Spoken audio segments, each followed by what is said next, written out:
Missed an episode of your favorite podcast? Choose from over a decade of content in our archives, not just the latest episode. All free at GCNlive.com. This is your call to action. Get prepared, America. Economy, survival, energy, disasters.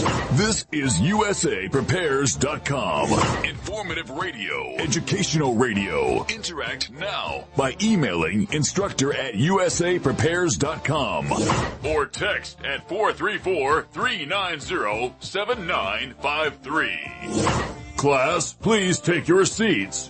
Now, your instructor, Vincent Finelli. Everyone all set? Cocked? Locked? Here we go. Your dial is set correctly to USA Prepares. Thank you for being in class today. I had a call from Ricky today. Early. Way early. Unusually early. And he said that he would not be able to be on the broadcast because he is in the path of fires in Grants Pass area of Oregon. And some of the roads to exit seem to be closed.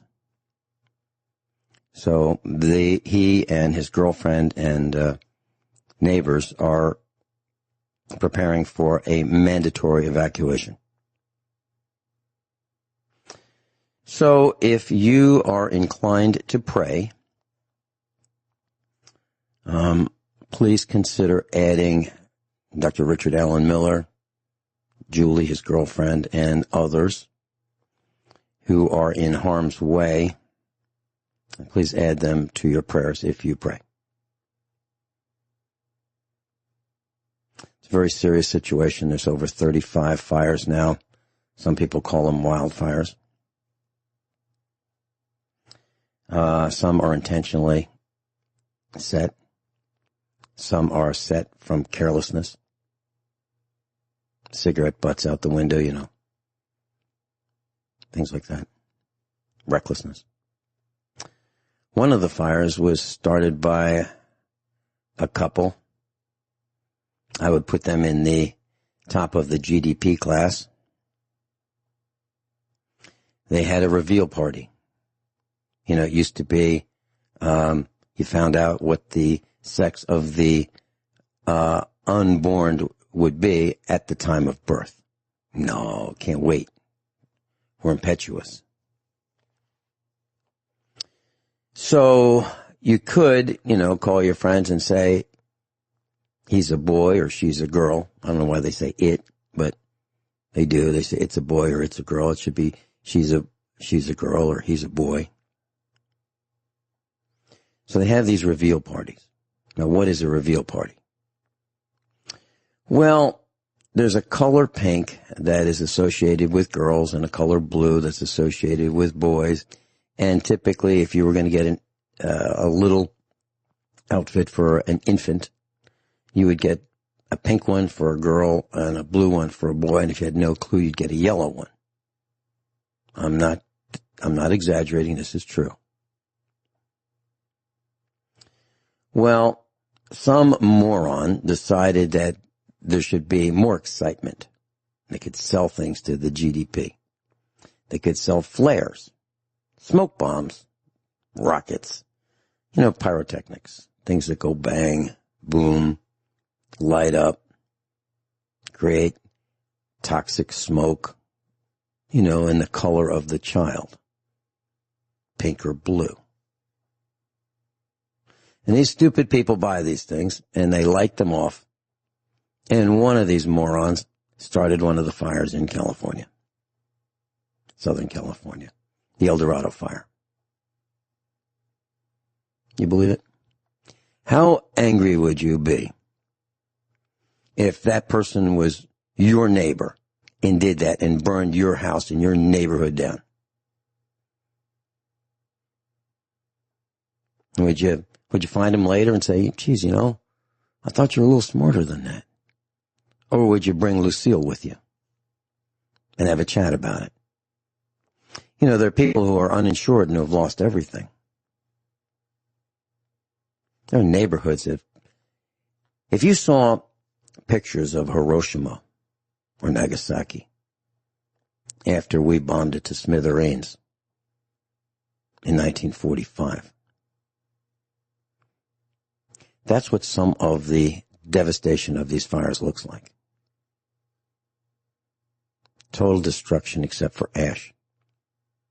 There are cars with antique cars, irreplaceable cars, magnificent examples of the American automobile industry, destroyed, burned to nothing. There's an image that I saw.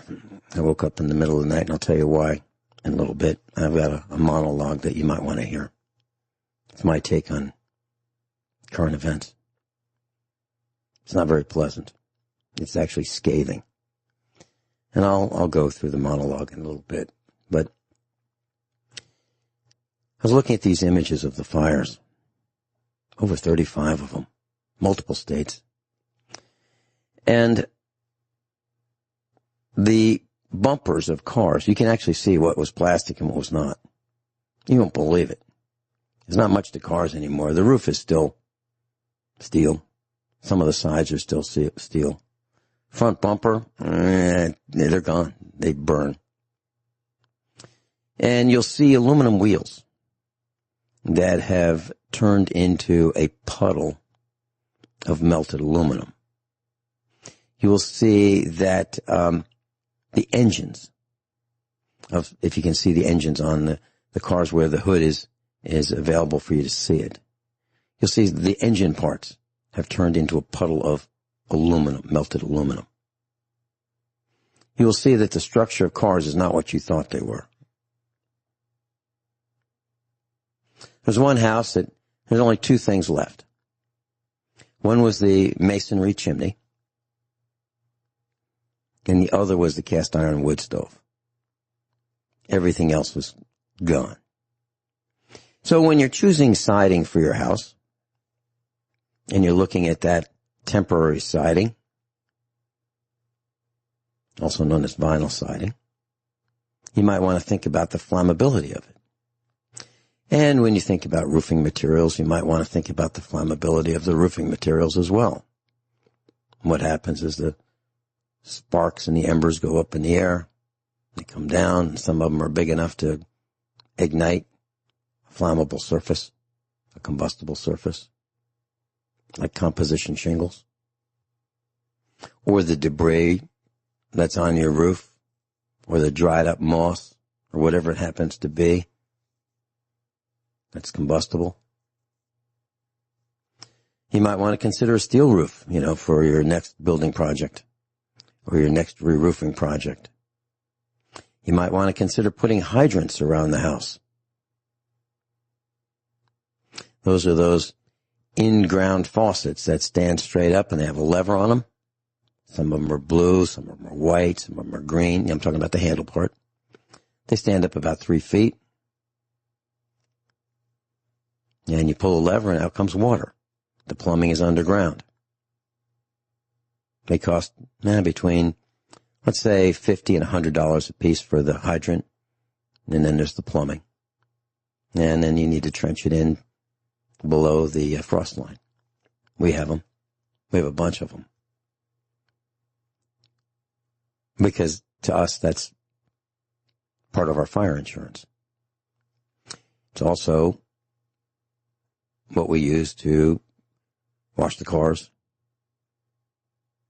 connect to the power washer, hose out the gutters, water the animals, clean equipment, etc. So you might want to consider hydrants.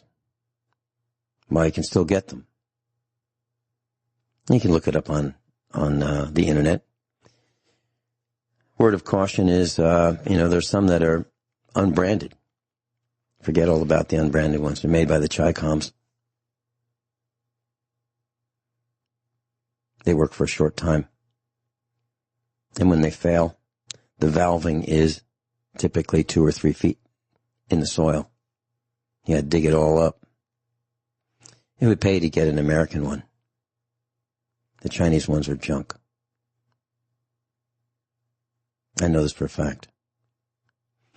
So, America is spiraling down in many ways. We are in a crisis. And I'm pretty sure you know what I'm talking about.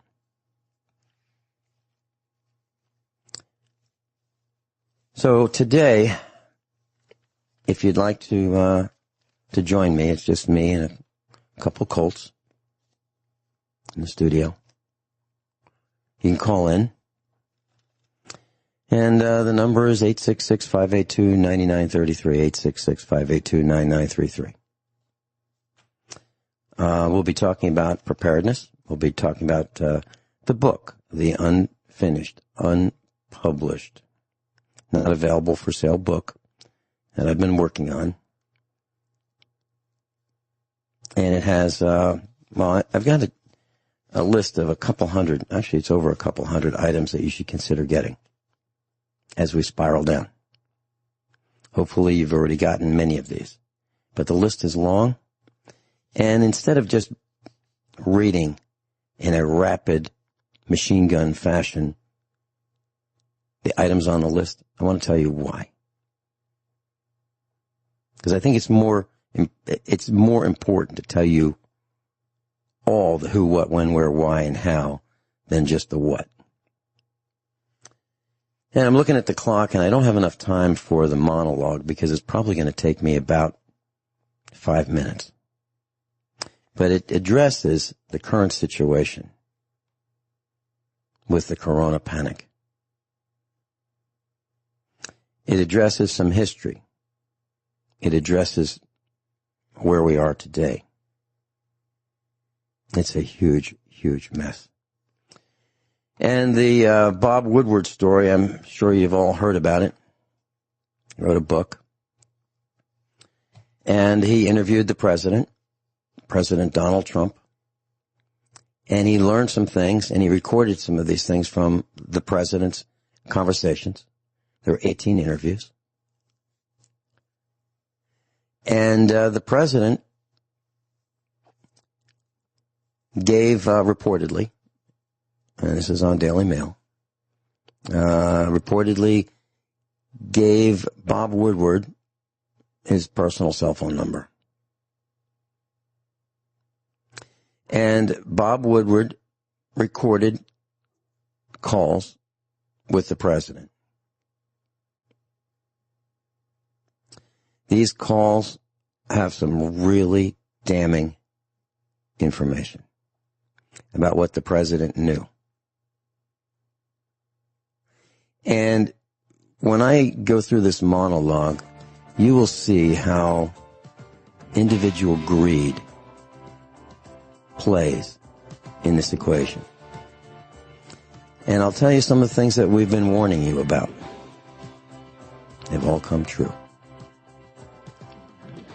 I'm sick to my stomach. So, I'm just sick to my stomach. I lay awake last night thinking about the mess that we're in the United States of America. The cesspool known as Washington, D.C. is corrupt and replete with liars, thieves, scoundrels, cheats, egocentrists, narcissists, womanizers, homos, and worse, traitors and seditionists. We've been saying for about 8 months that you can't believe what the President is saying about the coronavirus, and he hasn't been telling the truth. He's been lying.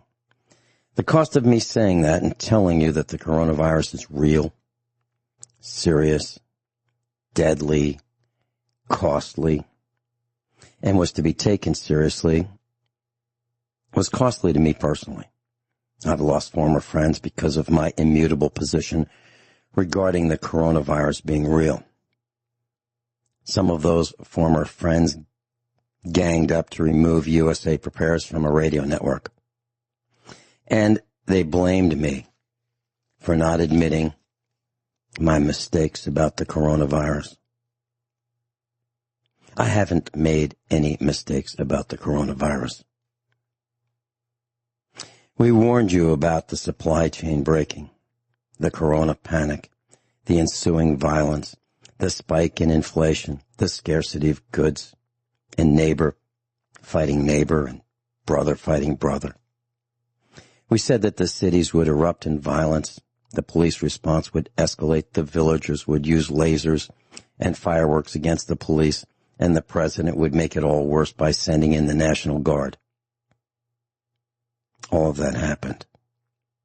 We said that the protesters would show up at the mayor's houses, and they have. And that the only way that the politicians would pay attention to the grievances of the villagers was when those politicians became afraid for their lives and their safety. And that if the police did not change their aggressive actions against the people, the police would all be viewed as the same. And targets would be placed on their backs. We never said for anyone to do any of these things. We just said that it was easy to see the progression of violence. It's all been done before. Those who study history know this. Those who don't are doomed to repeat it. So here we are, 57 days away from the polls. Americans will have the chance to express their opinions as to who they would like to lead the country. A man who's an admitted plagiarist, who for 36 years was a senator, and for 8 years was vice president of the United States of America, and who can't remember his lines, and who hasn't fixed anything wrong with this country in 44 years. Or a man who has filed for bankruptcy, including Chapter 11, 6 times, and one of which was for his hotel and casino property, accruing $1.8 billion in debt, and who has lied to the American people about the severity of the coronavirus. He said it in a recording to Bob Woodward that he wanted to downplay the coronavirus. And 6 months later, 190,000 people have died from the virus. Some in the media call that homicidal negligence. Bob Woodward waited months to reveal what the president told him. Why? Was it to sell books? Was that his individual greed? You'll have to answer that question. We said it many times and are saying it again. We as a country are going down, and we will not see daylight of coming out of this for the next 20 years. I have not changed my tone nor my opinion one iota. I'll continue on the other side of the break. Just me today and the Colts. So we are in the Second American Revolution combined with the Second Civil War. And who are to blame? Well, the greedy GDP. And by GDP, I mean the generally dumb public. The greedy politicians. The greedy corporations. The greedy media. And the presidents. All of them. Since the 1960s. Possibly before. We warned you about blindly following leaders and people, and in the past, that's been done. Adolf Hitler was blindly followed. There were fanatics following Adolf Hitler. You've seen the multiple flotilla in multiple states and at multiple times, hailing the chief. Now, what do you think? So at this pivotal point in history, one in which if you say the word Biden, 48% of people will treat you as an enemy. Or if you say the word Trump, the other 48% will treat you as an enemy. We're faced with the choice not of the lesser of two evils, but the evil of two lessers.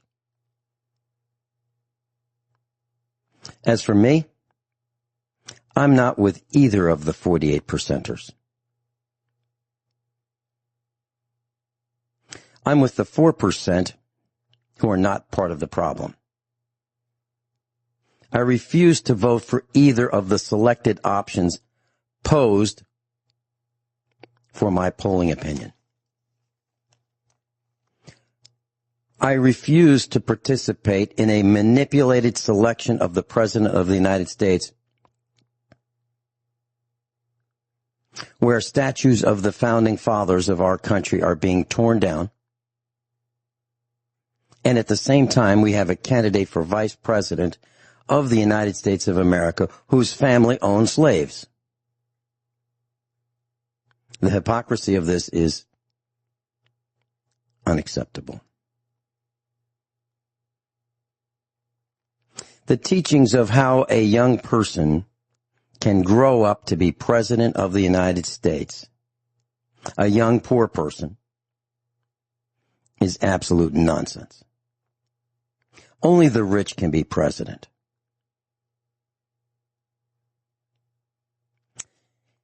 All except one of our presidents are related to each other. All except one.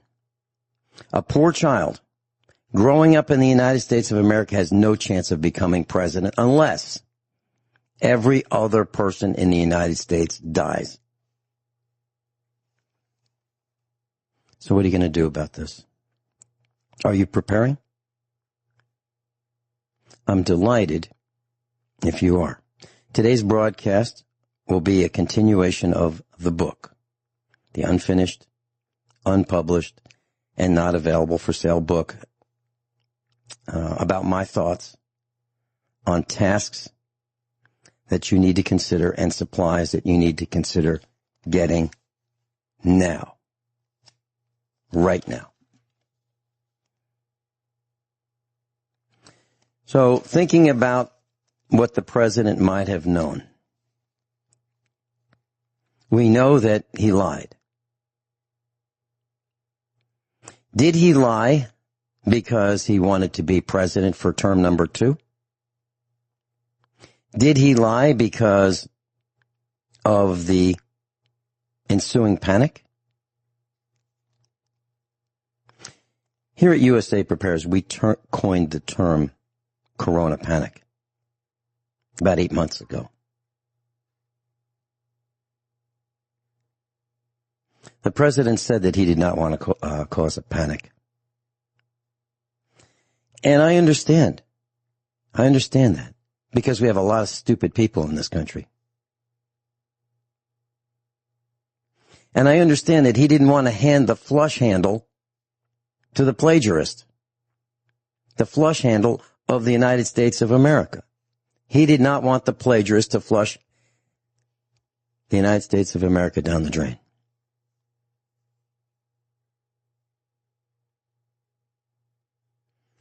So, the bottom line is there's nobody coming. You're in charge. You're in charge of your household. You're in charge of your own safety. You're in charge of your own life. Don't expect anyone to come. You need to prepare. We're going down. We can't fix it. It will take a generation plus to fix this. We're not going to be able to do it. If you'd like to call, we'll pay for the call. 866-582-9933. And I'd like to limit the calls to a specific topic, and that is preparedness. I've been saying for months and months and months, actually since the beginning of the year, we'll have time to figure out who done it. And we'll bring Lucille with us and we'll have a chat. Right now, you have to prepare. Because when the country finds out that the president has been lying, you're early in the game, class, learning this. When more of the country finds out, there's going to be more anger. There will be more violence.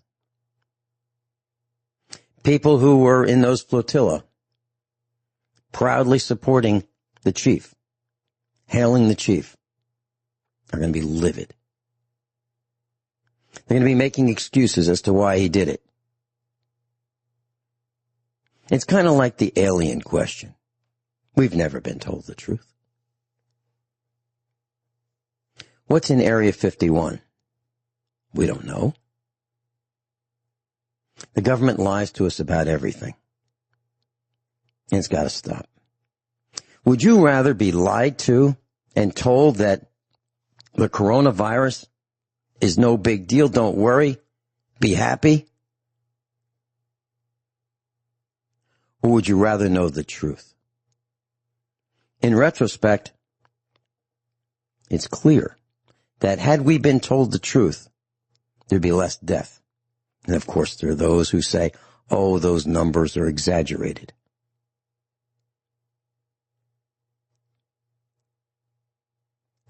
I have to tell you that I've talked with people outside of this country. And I'm not just talking about Gwyneth Isaacs. If you have been on your end of the phone talking with technical support or customer service for a bank or a telephone company or some other service that you need help with, credit cards, banking, technology not working, you've probably talked to someone in the Philippines, possibly Central America. I have. And when I do, I take that opportunity at the end of the call. I thank the person for being so kind and trying to help me. Most of the time they can't. And then I ask them, so how is the coronavirus affecting your country? Do you know anybody who has had it? Do you know anybody who has died from it? Do you think it's serious? And the answers that I get are, it's absolutely real, it's deadly serious, and I know people who have died. And in one instance, recently, the person I was talking with said he had it. And he's recovering from it. So, there are plenty of people who have it, and just because you don't know one doesn't mean it's not real. If you think about it, most of Broadway, New York City, is vacant. Most. It's not coming back. And the side streets, same thing. They're not coming back. People have figured out that they don't need to go to the city to work. They can work from home. Which means that they're not driving as much, which means that they're not using as much gasoline, and the good thing is we're not polluting the environment as much. That's good. But it also means that all those businesses and all those people who are employed in all those places are now unemployed. And they still have bills and they still have rent. And so what's happening is these companies are laying off people and closing. They're not coming back. Restaurants, barbershops, service industry. They're not coming back. Because people would use those restaurants because they didn't have time, at least in their mind, they didn't think they had time to cook. So they'd go out and have someone else cook for them. Now they had some money because they had a job. But now they don't have a job and they don't need those people to flip their hamburgers for them. How is it possible that we can come back from this? How is that possible? If you really think about it, you will come to the conclusion that we can't. Which brings us to all the things that we've been saying for all these years. I'm not talking about me, Vin Finelli. I'm talking about your instructors. The way I tell our instructors, and when I say our, I mean they instruct me too. I'm a student and an instructor. And all of our instructors are students and instructors. So we have students/instructors, and we have students. And some students are rising to become instructors. That's who we are. We're all trying to learn more and more and more about more. And we're sharing. And the things that we've been saying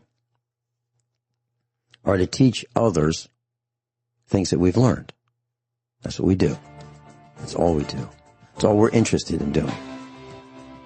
And when people ask, why do we do what we do? The answer is so that those who want to can come out the other side of this mess better than if they didn't learn some of the things that we teach. And we teach things that are not taught in school. That's who we are. We'll be right back. So we'll get to the book, hour number 2. So the role that I play here at USA Prepares is one of keeping the broadcast classroom on track. My role, I see it as 20%. And the instructor at the blackboard or the head of the classroom is 80%. My job is to be an assistant to the instructor.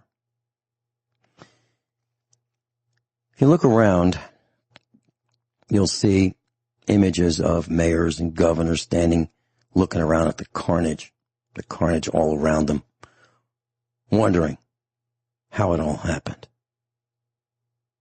It happened by neglect. It happened by greed.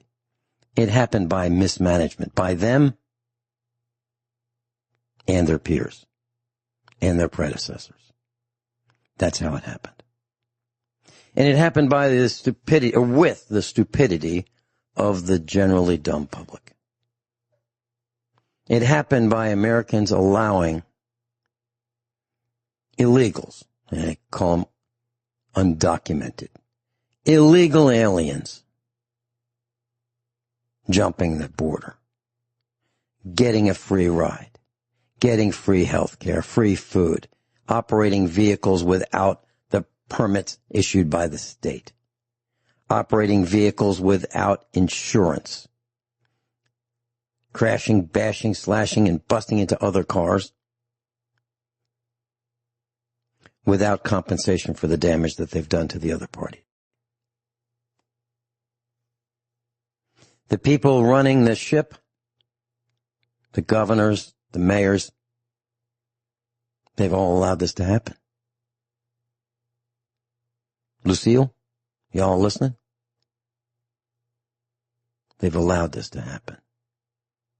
We're broke. We're worse than broke. Broke is having no money. We actually owe money. Money we can't pay. Bankruptcies are up. Hunger is up. Desperation is up.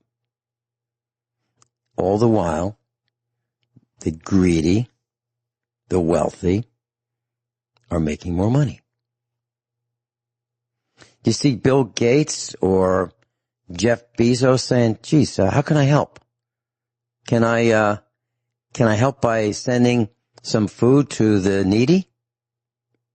You know, maybe we'll hear that in the next few days because they listen to USA Prepares.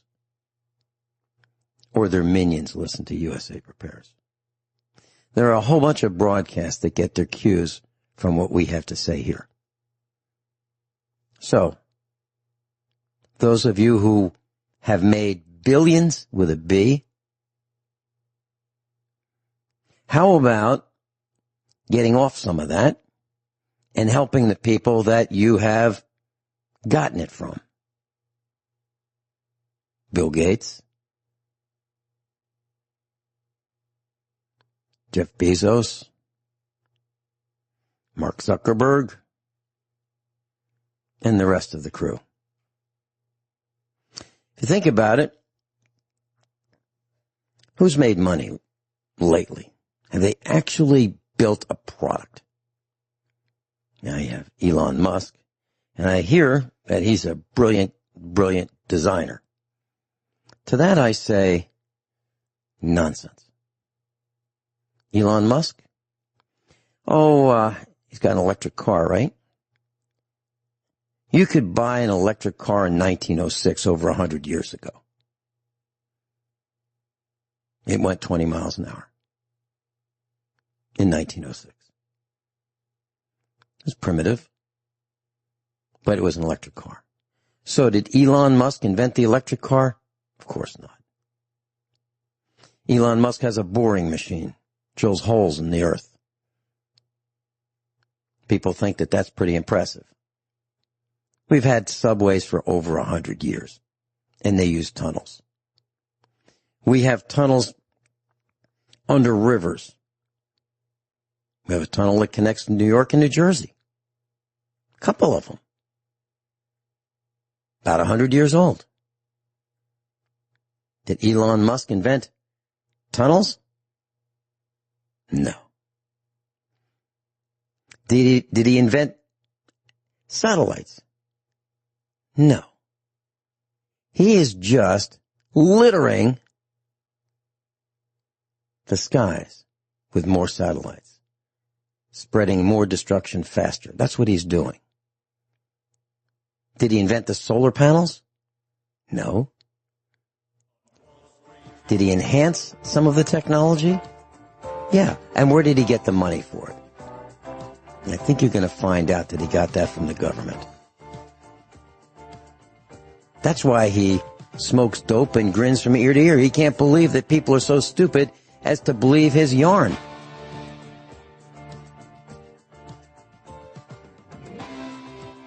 Looks like we're going into the top of the hour break.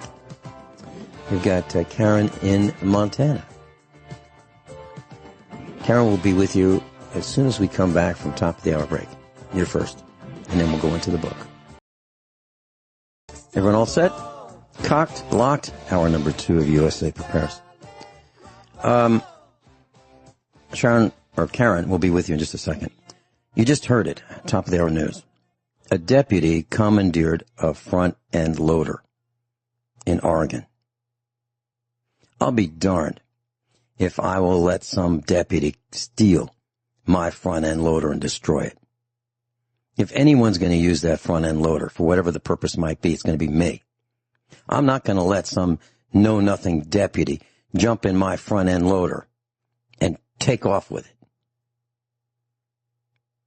Get ready for the theft of your property by corporations posing as governments. Karen in Montana, welcome. Well, it's actually Sharon. You didn't hear me very well. Hi, Vincent. Well, you know, the reason I said Karen is because that's what the call screen says, Sharon. And yeah. I do know a Karen in Montana. Oh, and I do know a Sharon in Montana. Okay. Yeah. So welcome, Sharon. Well, good morning. I agree that the world is not looking very good. But I will say I don't think politicians have ever been terribly honest, okay? But we now know more about it because of all the communication and, technology and stuff we have. But my point is more, I like to try to take a survivor's approach to this, that we're heading into a new reality. And no, I don't like it, but we're not going to change it. And I've always been fascinated by survivor stories. I mean, I'm just love it. Back when I was a little kid, I liked to pioneer things where they overcame the odds, you know. And I feel like that the sooner you can accept that this is our new reality, the better off we'll be, and then try to prepare for that.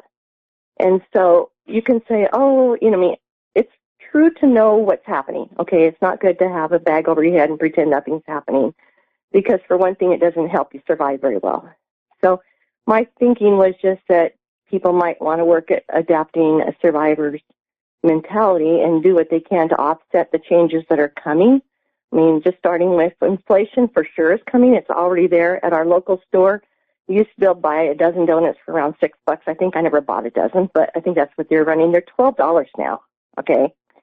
So some of the stuff is just jumping sky high. So if one were to pick up food and whatever things that they need now while they're at somewhat lower price, that would be a good thing, of course. I also think it's really good to have connections with people, knowing who does what and who you can trust and who you can't, to the best of your knowledge. Crises can change people. They see sides of them that you wouldn't know, but when you're down and out, who shows up? Those are probably the people you can trust, you know? And so obviously you talk all the time about learning skills and stuff, but kind of be aware of your surroundings and seeing what's happening and what you can do to offset. I think we all are going to be forced to live on a lower standard than we've been accustomed to, and Kyle and I don't live real high, but we grow a lot of our own stuff, so we eat and do pretty well. But I feel like, you know, it's not the end of the world. I mean, it's not fun to live at a lower standard, okay? I mean, I spent some time before I got married working at orphanage in Mexico, and it was quite an eye-opener because I didn't grow up in a high-class family. We grew up in what I called a respectably lower-income family. There's 6 of us kids, and we always had plenty of food. We dressed okay. We lived in a house my parents were paying on, you know, buying, and we had decent furniture, but nothing was fancy, and we didn't eat steak, and we didn't go out to, you know, fancy dinners or anything like that. But when I went to Mexico, we'd have, like, beans for lunch and beans for dinner, a sort of a vegetable stew for lunch that wasn't very seasoned, and stew for dinner.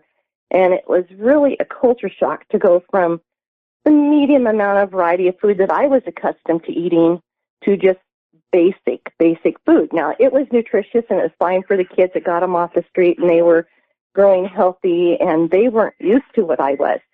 But I feel like if you have to jump from buying all these extra special, prepared, bought everything that you love, and a lot of luxuries, excuse me, my timer's going off.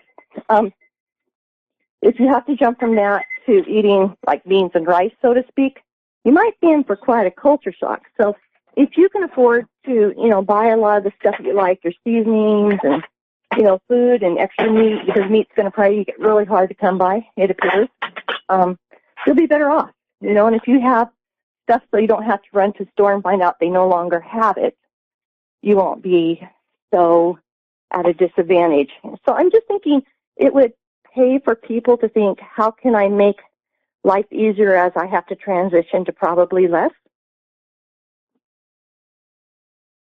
You still there? Yeah, I am. And I thought maybe I got cut off. I thought maybe I'm talking to myself. No. I'm sure everyone was listening intently to every single word that you said. Are you ready for my comment, or do you have more?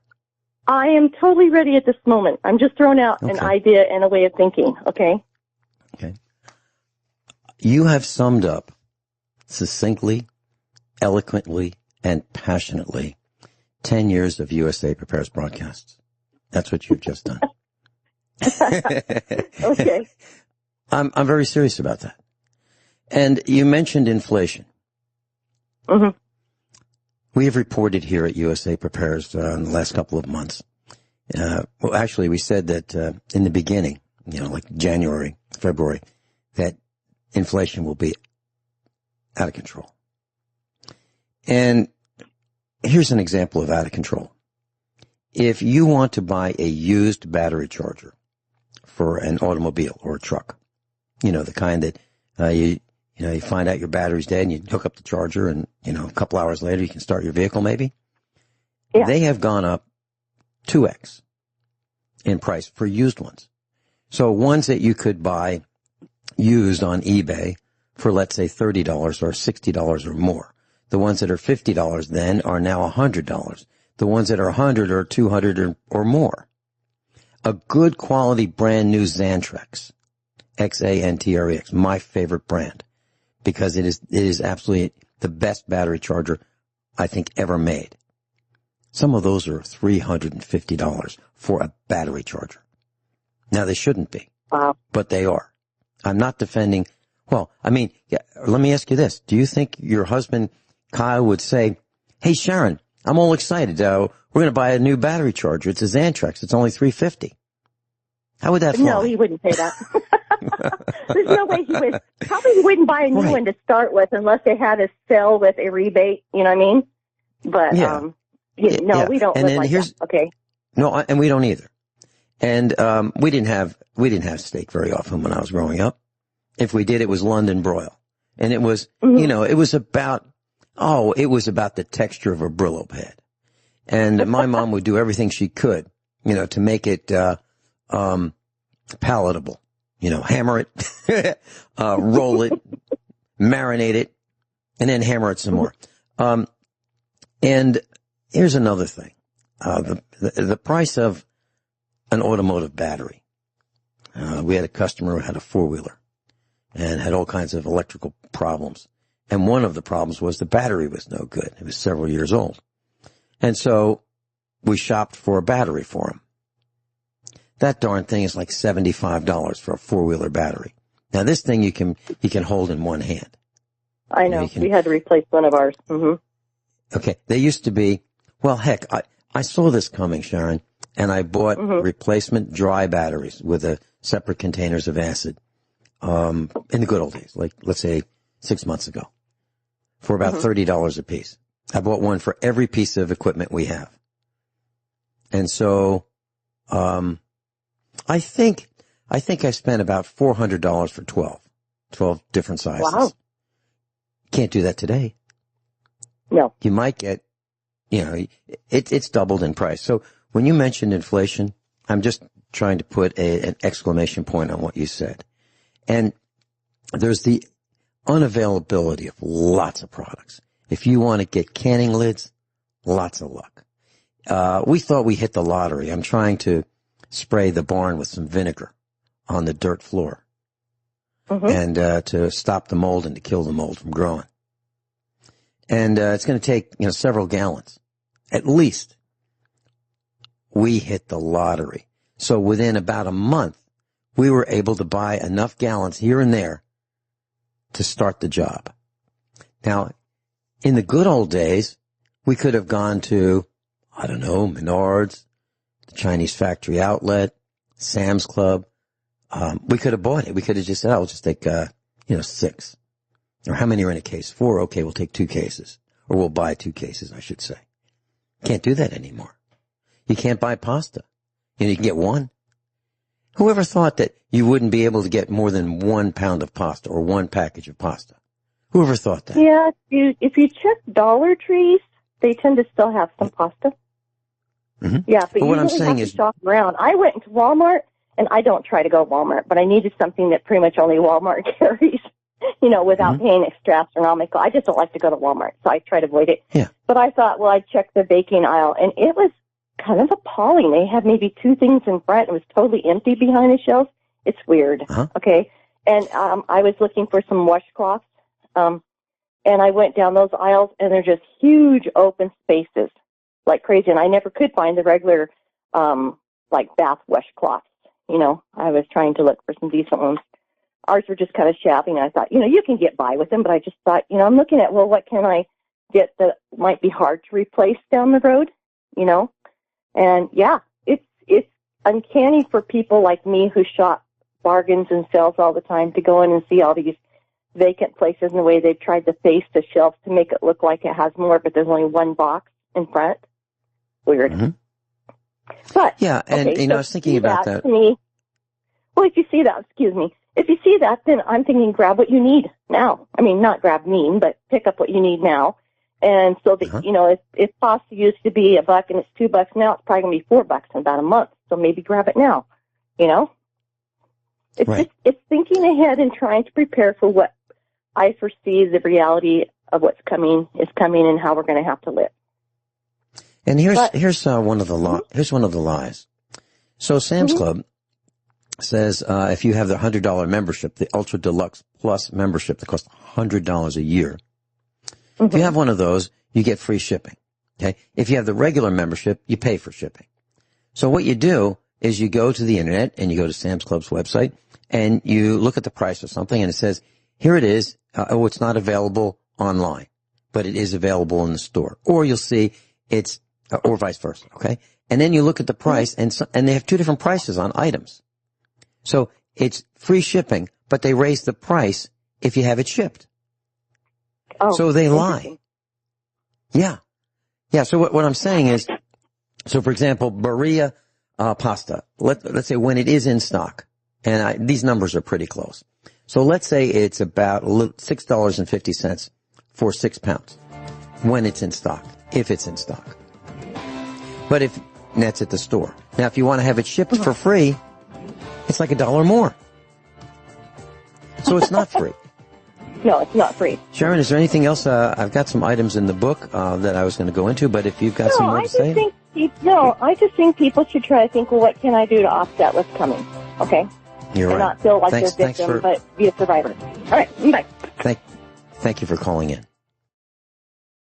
A little bit about the plagiarist. Some unknown things from Politico.com. As a child, the plagiarist had a debilitating stutter. And he went to Archmere Academy. It's a Catholic preparatory school. And he was elected class president.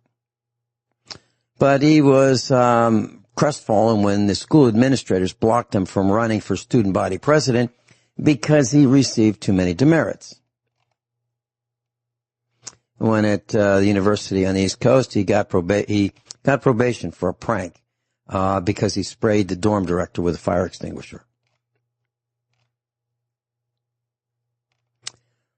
Well, in 1967, when he was a law school student at Syracuse University, he bought a puppy, and he named it Senator. When he was a public defender, he defended a 25-year-old fisherman who stole a prize-winning Holstein cow. And that's the guy who's running for president. Okay. So, items from the book. Soap. And, soap bars were 5 ounces, in the good old days. Actually, before the good old days. They were 5 ounces, and then the marketing people said, you know what, we need to reduce them, make them a little smaller, and it won't cost us as much. The marketing guys and the accountants. So the marketing guys told us how much better a 4-ounce bar was than a 5-ounce bar. The accountants patted themselves on the back because they saved 20% of the contents of the bar of soap. If you think about it, 20%. So a 5-ounce bar went to 4 ounces. Now what happens when you reduce a 4-ounce bar 20%? It becomes 3.2 ounces. That's exactly what happened. So a 5-ounce bar of soap went to 4 ounces, now to 3.2 ounces. So what do? Well, you pay attention to the size. You'll probably be able to get the best deal on 4-ounce bars. Sam's Club has them. Dial. And it's going to cost about 50 cents a bar. The dollar store may have them. I suggest rather than go there, call them up, see if they have them, see what fragrance they have, and buy a bunch. But make sure you're buying the 4-ounce and not the 3.2 ounce because they mix them up. They put them in the same bin, the same spot on the shelf, and they're different. So you have to look at each package and see if they're the new supersized or the fun-sized, the 3.2 versus the 4-ounce. So I'm talking about what ones? The kind to get would be Lever 2000, Safeguard, or Dial. Dial is going to be the best bang for the buck. And what I do with soap is it stinks. I just can't stand the smell of a bar of soap. So I leave it outside. I open the package, open the plastic wrapper of the the group of bars, whether it be 6 bars, 8 bars, 10 bars, 12 bars, 20 bars, whatever it is. I open it up, take all the soap bars out of the package. Then I open the ends of the individual packages. Okay, open the ends, and then I put them in a car. It's just hanging outside, or if it's going to rain. Okay, and I let the scent volatilize. Now that would be a car that I'm not going to use for a while because it stinks. And it helps keep the mice out because they can't stand it either.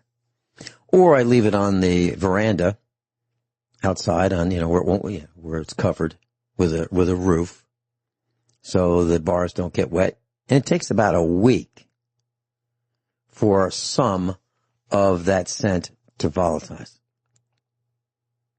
I want to share it with our neighbors rather than just me hogging that offensive scent all by myself. So 50 cents a bar is what, if you can get it for 50 cents a bar, you should do that. And then how do you store them once you get the scent to volatilize? Well, you can put them in a 5-gallon bucket with a lid and store them and open them up when you go to use them. That's what I do. I can't stand the scent so much that the short-term supply that we have in the bathrooms, for showers and that kind of thing, I put them in Ziploc bags after they volatilized outside. That's how much I can't stand the smell. Actually, I put the Ziploc bag inside, a bag inside the Ziploc bag because I can't stand the smell so much. We'll be right back. If you'd like to call, we'll pay for the call. So about this soap, I think you might feel that I'm belaboring the point, but I want to make sure it's really clear. You can store it for a long time. How long? I don't know. I know that I've got soap that is in 5-gallon sealed buckets that's been there for over 20 years, and it's still fine. Now, if you do decide to put it outside, make sure it doesn't sit in the sun where it can tend to melt. Okay, some bars are prone to doing that, like Dial. I don't think the Lever 2000 would or the Safeguard would, but the Dial may kind of melt. All right, so you can put it in those 5-gallon buckets, and you get them if you decide to go to a bakery or to the Chinese factory outlet, if you happen to be there. I'm not advocating going shopping. But if you decide that that's what you're going to do, you might want to stop and ask the bakery department if they'll save the buckets and the lids for you. They'll be glad to do it. Chinese factory outlet's going to charge you for it, probably 99 cents for a bunch of buckets. Nothing goes out the door unpaid for it at the Chinese factory outlet. So I like all different sizes. I like the round style. I like the squared style. I like the 2, 3, and 5 gallons with the lids. Okay. Triple antibiotic cream for wounds. Well, you're going to get them.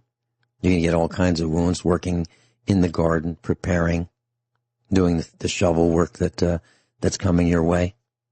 You might want to get some antibiotic cream for the wounds. Keep it cool and dry. And Benadryl for bee stings, colds, those kind of things. Benadryl. You don't have to buy Benadryl brand. You can get the Chinese factory outlet brand, the house brand. They call it Equate. Works fine. But you might want to consider having some of that on hand. Keep it cool and dry as well. I got a spider bite a couple of years ago. And I got the bullseye. I got the purple circle. It was on my forearm. And we took a picture of it, sent it to my internist, and the nurse said, "No, it's okay." It was a recluse spider bite. So I listened to what they had to say, and I took immediate action. And here's what I did. I made a poultice of activated charcoal. Now, we had previously some Berkey water filters, and they are activated charcoal. They're black. And I don't throw anything away, even the used ones. And I put them back in the box after I let them dry out in the sun, put them back in the box, wrap them up, I figure I'm going to use them for something. I just don't know what. Well, because we use ProPure now. But we had some old used Berkey filters. And I took a clean knife, sharp knife, and I scraped some of the outer portion of that cylindrical filter. And, like a 1/10 of an inch maybe, scraped that off. And I got a little further inside, and I scraped some more off, and I had this black powder. Small amount. If you were to add up all of it, it would be about the amount of 2 number 2 pencil erasers. That'd be all of it. So a very small amount. I mixed it with some water, made this little poultice out of it, and I mounded it up on my skin, right where the bite was, about the size of a dime, put a Band-Aid on it, and the next morning I took the Band-Aid off, and all of that purple was gone, except for an area that the poultice did not cover. So I made it too small. So I made some more, scraped it with a knife, made it the size of a quarter, put it on my arm, put a Band-Aid on it, and the next morning it was all gone. Okay? So for me, that worked. Now you ought to look that up, and don't believe anything I say. Just because it's in the book, don't believe it. Do your own research, but it worked. It absolutely worked.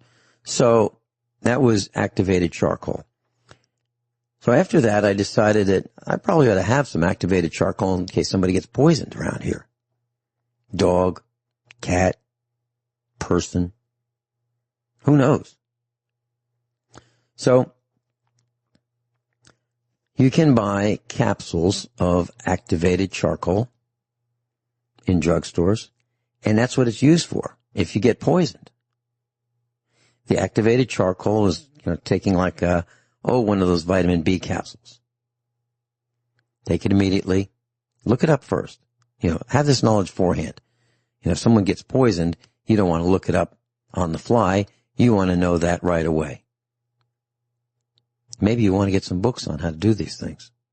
In case the internet goes down and you have to look it up. You go right to the volumes. And then look at those volumes. Read them beforehand so you know what's in them.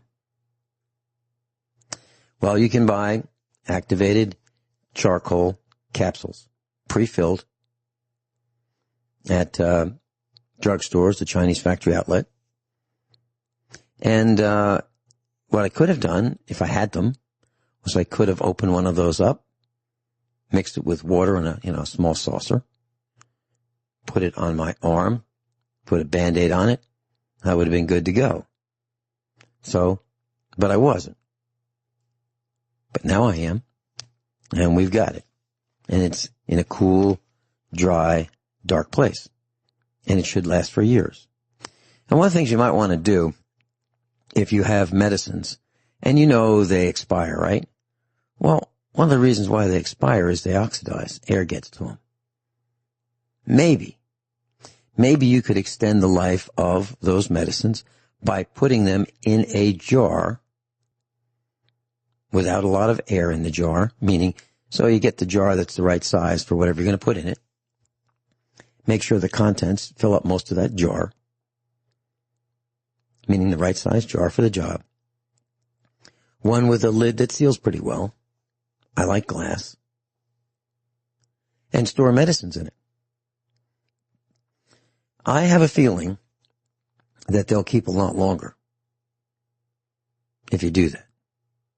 Cool, dark, dry, and prevent the air exchange. I do that with lots of things, like split peas. I take them out of the bag. The bags have holes in them. Pour them into a jar, shake the jar, tap the jar, shake the jar, tap the jar. I get the maximum in there, and I put the lid on them. Now, what I'd really like to do is heat them in an oven a little bit. Let's say bring it up to maybe 110 degrees Fahrenheit. Warm the jars up with the lentils or the beans or the split peas, whatever it might be. And I'm thinking like a used spaghetti sauce jar, a glass one. You don't want to put plastic in the oven because plastic is combustible.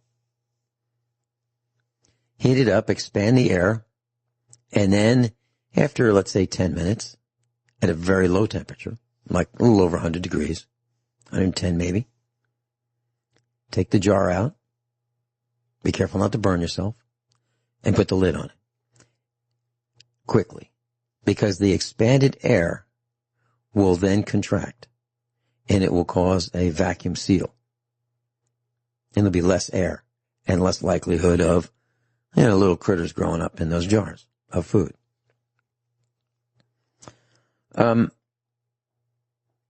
Hydrogen peroxide. Now, it doesn't last forever. They say it lasts about a year. I think it lasts longer than that. And what I do is when we buy it, I tighten the lid of the ones that we're going to keep before we use them. Like if we're going to store a few of them. It's great for cleaning wounds. It's great for sterilizing toothbrushes. It's great for cleaning dental picks. And it's great for splinters. And it's cheap. But it comes in a brown plastic bottle or used to come in a brown glass bottle. And the reason is sunlight deteriorates hydrogen peroxide quickly. So, cool, dry, out of the sun. Next item is nail clippers. Now, we have nail clippers for multiple purposes. Of course, for trimming nails. But have you ever gotten one of those little buggers of a splinter and regular tweezers just don't cut it? The ends are not ground properly. They don't close properly. They don't align properly. Well, if you have good vision, you can use a nail clipper. Carefully, you can grab a much smaller part of that splinter with a nail clipper. What I do, we get splinters all the time. It's almost like a law that we have to get them here. What I do is I have a dental pick. One made for the dental village. I bought it used many, many decades ago. So it's not one of these cheap ones from India, that has a blunt end. This has a real sharp end. This is a professional dental pick. And this is the one that we sterilize each time we use it, clean it after we use it. And this is the one we just open that little hole a little bit bigger where the splinter is. And then if we have to, we can use a nail clipper that's been sterilized and used just, not for nails, is a different one, used for pulling out those splinters. And when you select that nail clipper for splinters, you want to find one that the cutting surfaces align perfectly, because there are plenty of them that are misaligned and they won't work. Okay? So the good old American ones, if you can still find one, that's the way to go. The brand that we have is made by a company called La, L-A, space, C-R-O-S-S, La Crosse. It's probably 50 years old. Next item is for these splinters and for removing those little buggers of ticks, microscopic ticks, finding splinters, using that dental pick. That'd be a 10x loop or 10x magnification loop. Now you can get the kind that you hold, or you can get the kind that you can have your face hold. You put it on your eye, not on the lens, but your skin around your eye will hold it in place. Kind of scrunch up your face and it'll hold in place, and it's pre-focused. I've got one in the studio that's a 14X. It's a little black and it's got a lens, and it's pretty lightweight, and I keep it so it doesn't get dust on it. I get a lot of splinters, so I keep it handy. And actually I keep it in the studio. So I have a 14X. It's probably about $2. Works great. And I also have this one it's kind of a chrome-plated one. It's 10X, and it has one of those flip covers that covers the lens. It's got a glass lens, but you have to hold it. So sometimes, you might have to have two people work on a splinter. One person maybe holding a flashlight because you need a lot of illumination. Another person with the dental pick and the loop. I mean, but it's something worth having. How much they cost? A couple dollars. I'm looking at the schedule for the next week and tomorrow. So tomorrow, 9 a.m., Maggie Craddock's going to be with us. And we're going to be talking about, so you got laid off, you got these crises in your life. What do you do? She's going to teach us about that. David in Illinois is going to be joining me, and we're going to be talking about the double standard, the police. We're going to be talking about the get-out-of-jail-free card. I'm not kidding. They have a get-out-of-jail-free card. And next week, I might have 2 hours talking about the tips from the book. I might. And also, on Friday, I might have an hour to talk about the book and tips. And Bert's going to be with us by popular demand. Bert Bertonis in California. So that is the schedule for tomorrow and next week. Okay, so kind of amazing to me. We've covered 33 items. It took weeks, actually almost a couple months, to cover 33 items from the book. Next, probiotics. So do you have them?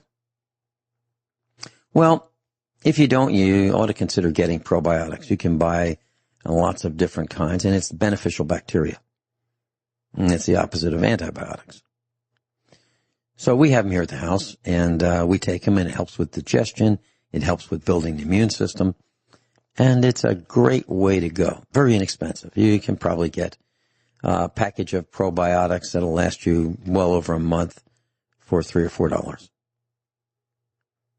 You can also get that at the drugstore or the Chinese factory outlet.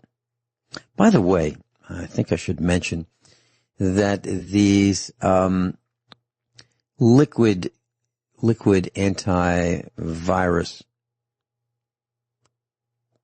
packages, squeeze bottles, the ones that come from China, I think they're suspect.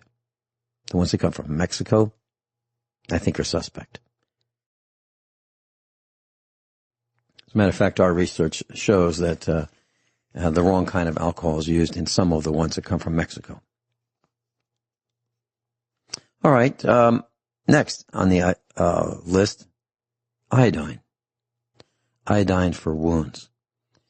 So here's what happens. Here at the farm, cows step in holes. They step over tree limbs that fall.